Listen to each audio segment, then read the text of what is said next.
महाराष्ट्र का मुख्यमंत्री कौन होगा, इस पे अभी सस्पेंस बरकरार है। तो वहीं महाराष्ट्र में जिस तरह से मुख्यमंत्री के लिए भी सिरफुटौल मचा हुआ है, आपका जो एनडीए का कुनबा है उसमें, आइए पूरी खबर समझाएंगे। खबर आया है कि आपके जो पुराने मुख्यमंत्री थे वो अपने गांव चले गए हैं नाराज होके। पूरी खबर समझाएंगे, वीडियो को अंत तक देखिएगा तभी समझ पाएंगे। नमस्कार, मेरा नाम विश्वजीत कुमार और आप देख रहे हैं वाक फॉर इंडिया न्यूज। जिस तरह से खबर आ रहा है आपका महाराष्ट्र से कि महाराष्ट्र में बीजेपी चुनाव तो जीत ली, बीजेपी वाला जो कुनबा है आपका, जो एनडीए का कुनबा जिसमें अजीत पवार, एकनाथ शिंदे और आपकी भाजपा है, और भाजपा भी महाराष्ट्र में सबसे बड़ी पार्टी भी बनी है। आपका 132 सीट जीत के 149 सीट पर चुनाव भाजपा लड़ी थी और 132 सीट जीतने में कामयाब हुई। जिसके बाद जो भाजपा है वो अपना मुख्यमंत्री महाराष्ट्र में बनाना चाहता है, लेकिन एकनाथ शिंदे के चेहरा पर चुनाव आपका एनडीए का कुनबा लड़ा महाराष्ट्र में कि आने वाले समय में एकनाथ शिंदे ही महाराष्ट्र का मुख्यमंत्री बनेंगे। लेकिन जैसे ही बीजेपी महाराष्ट्र में ज्यादा सीट जीती, वैसे ही बीजेपी अब मुख्यमंत्री पद पे अपना दावा ठोक रही है। और जिस तरह से बीजेपी के नेता बोल रहे हैं कि हाँ, देवेंद्र फडणवीस को मुख्यमंत्री बनना चाहिए महाराष्ट्र का, लेकिन ये दिल्ली दरबार तय करेगा।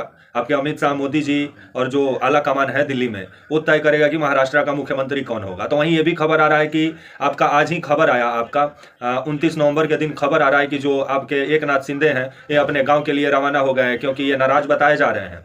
क्योंकि एकनाथ शिंदे अगर मुख्यमंत्री का पद छोड़ेंगे तो महाराष्ट्र का जो सरकार है और जो नया सरकार का गठन होगा उसमें अहम मंत्रालय अगर नहीं मिलेगा आपको एकनाथ शिंदे को, तो एकनाथ शिंदे नाराज भी हो सकते हैं। और सूत्रों के हवाले से ये भी खबर आ रहा है कि एकनाथ शिंदे गृह मंत्रालय और आपका जो फाइनेंस मिनिस्ट्री है उसका मांग किए हुए हैं। और अब आने वाला समय बताएगा कि एकनाथ शिंदे का इस मांग को बीजेपी मानती है कि नहीं।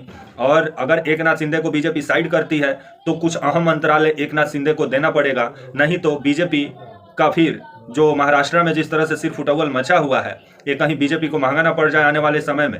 क्योंकि एकनाथ शिंदे के चेहरे पर ही महाराष्ट्र की महिलाएं ठोक वोट दी, जिस वजह से एकनाथ शिंदे चुनाव जीते। अब बीजेपी एकनाथ शिंदे को ही साइड करने में महाराष्ट्र में लगी हुई है कि एकनाथ शिंदे के जगह पे देवेंद्र फडणवीस महाराष्ट्र का मुख्यमंत्री हो, क्योंकि 132 सीट जीतने में भाजपा कामयाब हुई है। जिसके बाद भाजपा का रंग बदला बदला सा नजर आ रहा है। तो वहीं आज एकनाथ शिंदे नाराज बताए जा रहे हैं और उनका कहना है कि मोदी जी और अमित शाह जो दिल्ली का दरबार तय करेगा उसको एकनाथ शिंदे मानेंगे। और आज जो उनका जो सरतारा जिले में जो उनका गांव है महाराष्ट्र का, वहां के लिए रवाना हो गए। ना देवेंद्र फडणवीस से बात की है, ना अजीत पवार से बात की है, क्योंकि मोदी जी और अमित शाह पे सब छोड़ के रखे हुए हैं एकनाथ शिंदे। तो देखा जाए मोदी जी, अमित शाह एकनाथ शिंदे को कौन सा जिम्मेवारी महाराष्ट्र में देते हैं। मुख्यमंत्री वाला तो जिम्मेवारी मिलने वाला इनको नहीं है, वो जिम्मेवारी अब किसको मिलेगा ये आने वाला समय बताएगा। क्योंकि देवेंद्र फडणवीस भी मुख्यमंत्री होंगे कि नहीं इस पर भी सस्पेंस बरकरार है, क्योंकि बीजेपी कहीं दूसरे नेता को आगे कर सकती है महाराष्ट्र में। तो वहीं ये भी खबर आ रहा है कि अजीत पवार भी अहम मंत्रालय का मांग किए हुए हैं, जिसको लेकर के अभी माथापेची चल रहा है। क्योंकि अजीत पवार का भी सपना है कि वो भी महाराष्ट्र का मुख्यमंत्री बने, क्योंकि देवेंद्र फडणवीस से और अजीत पवार से देवेंद्र फडणवीस से और आपके जो एकनाथ शिंदे हैं उनसे भी वरिष्ठ हैं आपके अजीत पवार। तब आने वाले समय में अजीत पवार को अगर भाजपा मुख्यमंत्री नहीं बनाती है तो कुछ मंत्रालय में अहम मंत्रालय आपको अजीत पवार को देना होगा, नहीं तो अजीत पवार पलटी मार देंगे तो फिर बीजेपी का खेला गड़बड़ हो जाएगा महाराष्ट्र में। तो वहीं अभी मुख्यमंत्री के लिए पूरा माथापेची चल रहा है दिल्ली का दरबार में, खबर जिस तरह से आ रहा है। तो वहीं एकनाथ शिंदे अपने गांव के लिए रवाना हो गए हैं। जो आपका भाजपा महाराष्ट्र में अभी सबसे बड़ी पार्टी बनी है, 132 सीट आपका भाजपा जीती और आपके एकनाथ शिंदे 55 सीट जीते और आपका अजीत पवार 41 सीट जीते। और इंडिया कुनबा का जिस तरह से खेला पूरे तरीके से ये लोग चौपट किए, लेकिन अभी जिस तरह से ये लोग में मुख्यमंत्री पद के लिए सिरफुटौल जो मचा हुआ है, तो इसको कब तक ये लोग सॉल्व करते हैं देखने वाली बात होगी। खबर आ रहा है कि आपका 5 दिसंबर को शपथ ग्रहण समारोह हो सकता है और खबर आ रहा है कि जो वानखेड़े स्टेडियम है मुंबई का, वहां पे भव्य शपथ ग्रहण समारोह रखा जाएगा।